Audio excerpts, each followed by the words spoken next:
Vamos fazer o público entender, porque o meu público é diferente do seu, então algumas coisas para nós é nova, para mim também. Então eu queria que você dissertasse socialismo, capitalismo e comunismo, que eu acho que são os 3 sistemas atuais, né? No feudalismo não tem agora? Não. Então, debates. Assim. Aqui tem, tá, gente? Tô brincando. Então, socialismo, capitalismo e o comunismo. Você consegue dissertar cada um pra gente? Eu vou tentar fazer um resumo, né? E aí porque são muitas complexidades, né? São muitos elementos que estão em jogo. Mas eu acho que se eu pudesse dar uma resumida, assim, enxutada, eu poderia dizer que todos esses sistemas são aquilo que a gente chama de modos de produção, né? Modos de produção porque é como a sociedade está organizada e como essa sociedade está organizada dentro das relações de produção, né? A relação que envolve o trabalho, que envolve essas relações que produzem o mundo de fato. O capitalismo, ele é um sistema que é articulado há mais de 300 anos, assim. É um sistema que ele foi sendo montado ao longo da história por vários fenômenos históricos diferentes. Então, o colonialismo, por exemplo, né, o processo de colonização da América, da Ásia, da África, fez parte dessa formação. E a gente basicamente disse, né, que o capitalismo é esse sistema em que todos os processos das relações de produção estão atravessadas pela propriedade privada dos meios de produção, né? Então, é a propriedade privada dos meios de produção na mão de uma certa classe social que ascende num determinado momento histórico e que, portanto, vai impor, né, coagir os outros grupos sociais a aderirem a esse modo de produção e forçar eles a isso, né? Que no caso, que é o nosso tempo, que é a burguesia, né? Essa classe que era uma classe revolucionária, né? A gente falou do feudalismo, né?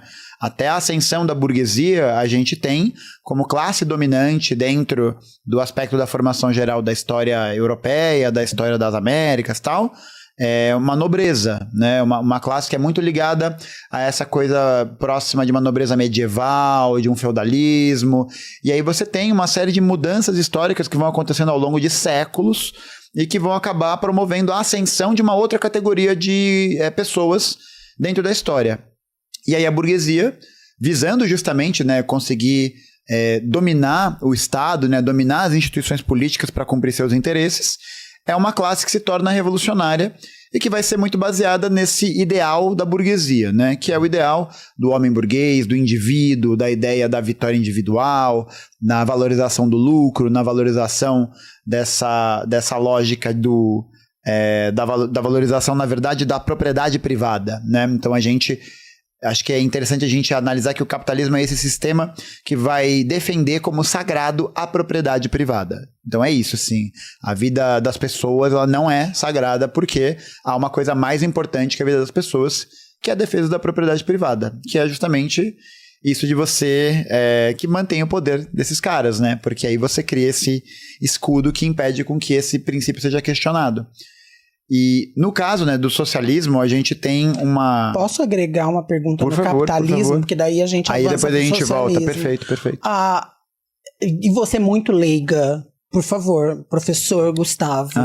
Eu vou ser muito leiga na pergunta, mas eu acho que você vai me responder de acordo com a minha leiguice. De repente é o que muitas pessoas pensam também. Uhum. O que a gente entende do capitalismo, cruamente, é que todo mundo tem as mesmas 24 horas. Tá entendendo o que eu quero dizer? Uhum. A partir da base, se todo mundo fizer bolo de pote, a gente vai conseguir ser empresário e dono do capital. E eu quero saber se, quando o capitalismo entrou, tirando ali o que você falou, que era antigamente quem mandava eram reis, e enfim, né? Uhum. Quando o capitalismo entra, ele não entra com esse intuito de, olha, gente, vamos todo mundo trabalhar, que todo mundo consegue chegar lá. As tais das mesmas 24 horas. Uhum. Não entrou como um lance meio que de salvação, inicialmente? Eu acho que houve uma tentativa de transformar a ideia do capitalismo numa ideia de salvação universal. Porque a gente sempre diz, né, que a ideologia dominante de um tempo é a ideologia da classe dominante de cada tempo, né? O que é ideologia? Ideologia é essa perspectiva, esse conjunto de ideias, de visões sobre o mundo, em que você tem uma naturalização de certas coisas para todo mundo. Então, tipo, por exemplo, qual que é o objetivo da burguesia, né? Quando ela ascende ao poder, não é só dominar politicamente o cenário, né? Mas é ela também conseguir convencer as pessoas de que as ideias da burguesia são as melhores ideias para todo mundo.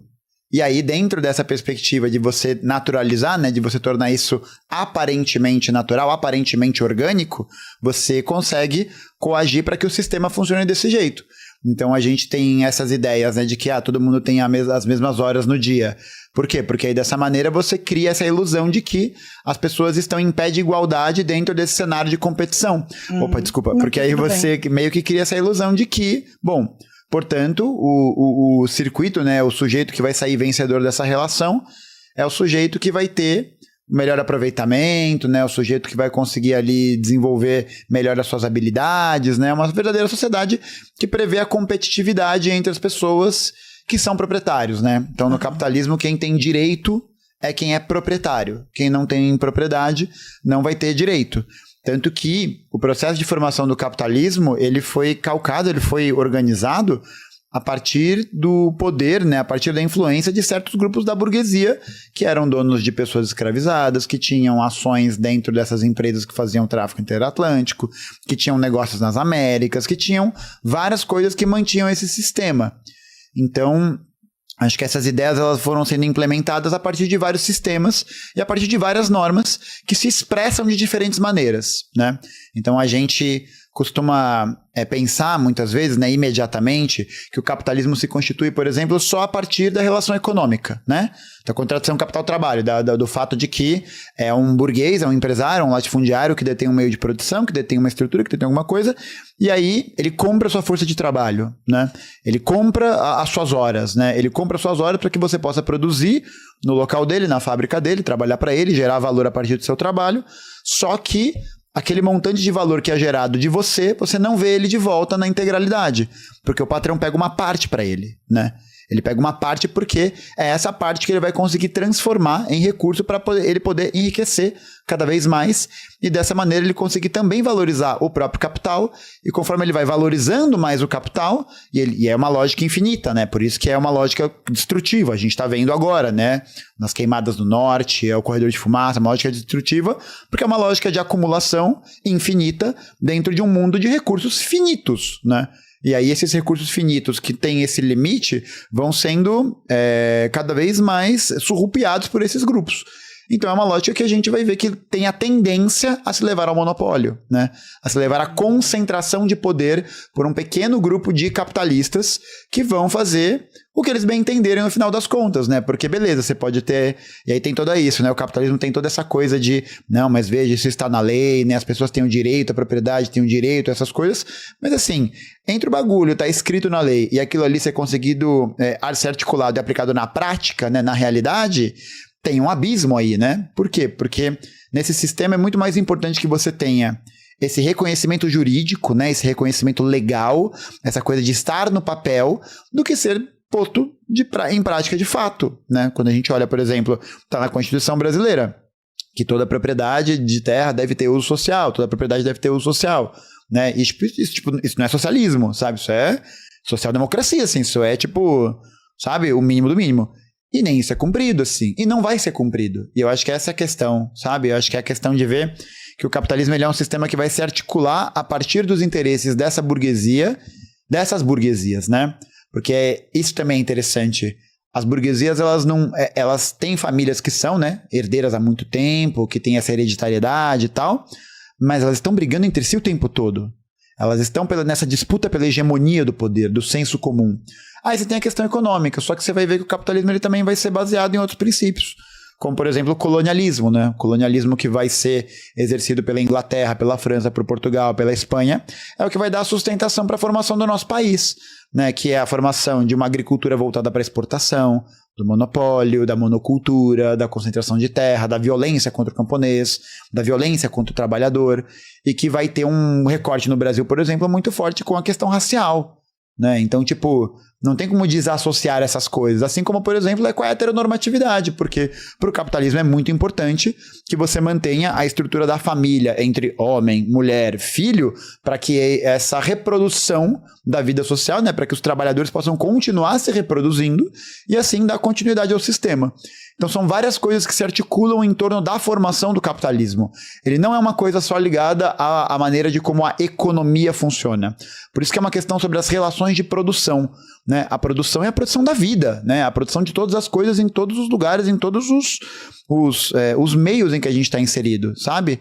E aí eu acho que ele vai por esse caminho, né? Ele tem uma aparência que parece libertadora, né? Ele tem uma aparência que parece emancipadora. Parece que você é dono de si, dono parece, da sua produção. Sim, só que aí é uma visão de ser dono de si que é abstrata. É um dono de si que você diz, eu existo porque tá ali no direito, porque tá ali escrito que eu sou dono de mim, tal, não sei o quê. Só que na prática o que acontece é que você é obrigado, né? Você é coagido a vender sua força de trabalho e cada vez mais barato porque... né? Esse é o processo, a concentração de capital leva a isso, né? Ela vai levar a um enriquecimento de uma fatia cada vez menor e ao empobrecimento de cada vez mais gente, e que vai tentar sustentar isso, né? De que os sujeitos são livres e nascem iguais perante a lei, de que as pessoas são iguais em termos de oportunidade, de que existe essa coisa meio abstrata, assim, que coordena as ideias e coordena esse movimento em que as pessoas vão ganhando a vida. E isso é uma balela, né? Isso é bobagem, assim. E quem tá na praia, no final das contas, é o chefe, enquanto os funcionários estão pois é, você olha a própria situação das queimadas mesmo, né, Paula? Tipo, tem muita gente que fala assim, esse problema aí que tá gerando das queimadas vai ser uma questão que vai afetar toda a humanidade? Vai afetar todo o Brasil? Não vai afetar todo o Brasil.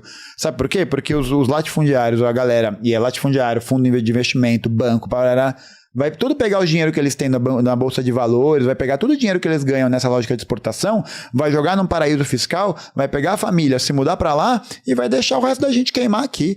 Então, acho que é isso, sabe? Eu acho que dá para perceber que é um sistema em que você vai ter a valorização desse circuito da propriedade privada, portanto, dos proprietários da propriedade privada, né? Eles estão a salvo, né? Existe mais essa ideia de a gente colonizar Marte do que mudar o modo de produção, sabe? Isso é uma loucura, porque é uma questão que você vê que só é posta pela força. Eu acho que é isso. O capitalismo ele tenta naturalizar essa força. Ele tenta dizer que não é a força, são as oportunidades, é a história agindo sozinha, é um negócio meio assim, misterioso, né, que acontece, e não é isso, né, tipo, você vai ver o próprio sistema de grilagem, de acumulação de terra que acontece em São Paulo historicamente, né, muitos anos, em Paulínia, em Campinas, em todos os lugares, e eu acho que é isso, né, é um sistema que pode ser resumido como o sistema em que a burguesia está no controle do poder político. Está no controle do poder em que as relações existem na realidade, né? Então a burguesia governa para ela. Ela governa para os seus interesses. Ela governa para o cumprimento do seu ideal de acumulação, de concentração, de lucratividade e não do bem-estar das pessoas, né? Porque, não importa, né? O bem-estar das pessoas, no final das contas, não importa. Por quê? Porque as pessoas não são proprietárias, né? Porque as pessoas não fazem parte desse clube, né? Não fazem parte dessa classe, sabe? Eu acho que é isso, assim. Para mim, fica cada vez mais evidente, conforme a gente vê o Brasil derretendo desse jeito, o quanto isso é uma questão ligada a uma diferença de classe muito clara, assim, sabe? Porque para mim é cada vez mais evidente. De você ter um grupo minúsculo de pessoas que tem seus gerentes, que tem seus representantes no parlamento, no poder executivo, que governam para elas, né? Aqui agora, a gente tem um plano Safra recentemente, que foi comemorado que 77 bilhões de reais foram para a agricultura familiar. Aí todo mundo fala, nossa, que incrível, que maravilhoso. Só que aí você vai ver que para os grandes grupos empresariais do agronegócio, que representam 1% das empresas do agro, 1%, tem 400 bilhões de reais de crédito, mais 100 bilhões de reais lá de um título de crédito da Bolsa de Valores. Então esse 1% de proprietários do agro concentra 77% do faturamento nacional do setor.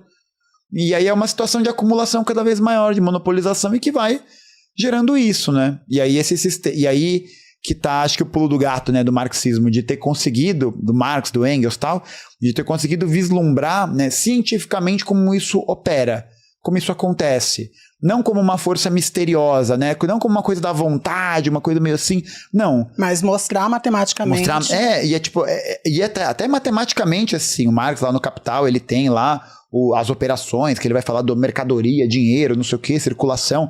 Então tem todo um processo de abstração muito grande, né? Porque isso é algo tão natural, é algo que foi tão naturalizado a partir dessa imposição de poder, que parece normal, né? Que parece que sempre foi assim e que sempre será assim, né? Só que é isso. Da mesma maneira também pensavam os reis antes de serem degolados, né? De que sempre foi assim. Então acho que é um processo em que a gente... Isso foi uma ameaça? Aquela... Não. Algumas rainhas continuarão aqui de pé, tá? Como esse podcast que está presente aqui.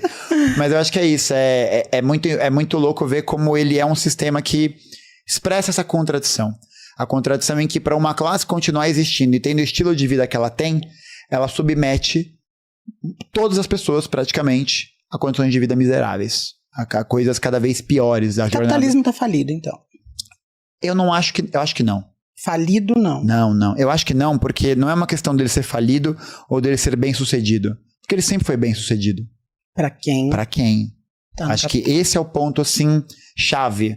Porque não é sobre a funcionalidade, por exemplo, de uma lâmpada, sabe? Que tipo, ela funciona ou ela não funciona? Ela tem um propósito específico. O capitalismo, ele funciona muito bem. Você vê lá, por exemplo, a fraude das Americanas, que a gente teve aquele balanço fiscal fraudado de 40 bilhões de reais e que vai afetar o estoquista que trabalha nas lojas, que vai afetar a caixa, que vai afetar o faxineiro, que vai afetar até o cara que trabalha na empresa. Enquanto isso, os 3 donos, né, o Jorge Paulo Lemann, o Sucupira e o Telles, ficaram 42 bilhões de reais mais ricos nesses últimos anos. Gente, eu quando fali. Não, e é isso, né? Não, pergunta se você pode atrasar a fatura do cartão de crédito, atrasar o boleto do aluguel. Não pode. Eu comprei meu carro, a prestação, se atrasar 7 dias, tinha um helicóptero em cima da minha casa, assim, me ameaçando de morte. Oficial de justiça falando, cadê a parcela do Celtinha, né? Pô, complicado. E o socialismo? O socialismo é um modo de produção que vai ser entendido como uma fase de transição entre o capitalismo e o comunismo, né? Então, o que basicamente é... Eu vou começar pelo comunismo, então. Tá bom. Porque eu acho que vai fazer sentido depois para voltar na transição. E depois você me fala de Portugal, porque eu acho que Portugal é socialista? Não. Alguém me falou. Não, é que rolam umas confusões assim, porque tem muitos partidos que vão se chamar Partido Socialista, mas que não tem o programa político, né? Porque se for assim, é capaz da gente achar que o Bolsonaro, por exemplo, é um liberal, assim, né? No seu sentido mais tradicional. Entendi. E não é bem isso. Quer dizer, há discordâncias, enfim. Mas, então vamos no comunismo. Isso, né? O comunismo, ele é um sistema em que as classes sociais serão extintas. Estão extintas. Então não existe mais essa diferenciação na sua posição no processo produtivo. Então a gente tem hoje, né, no capitalismo, essa diferença entre burguesia, quem controla os meios de produção, quem controla essas estruturas e tudo mais, e o proletariado. E aí você tem outras classes, você tem a pequena burguesia, você tem o campesinato, você tem outros grupos que estão no meio dessa luta, assim.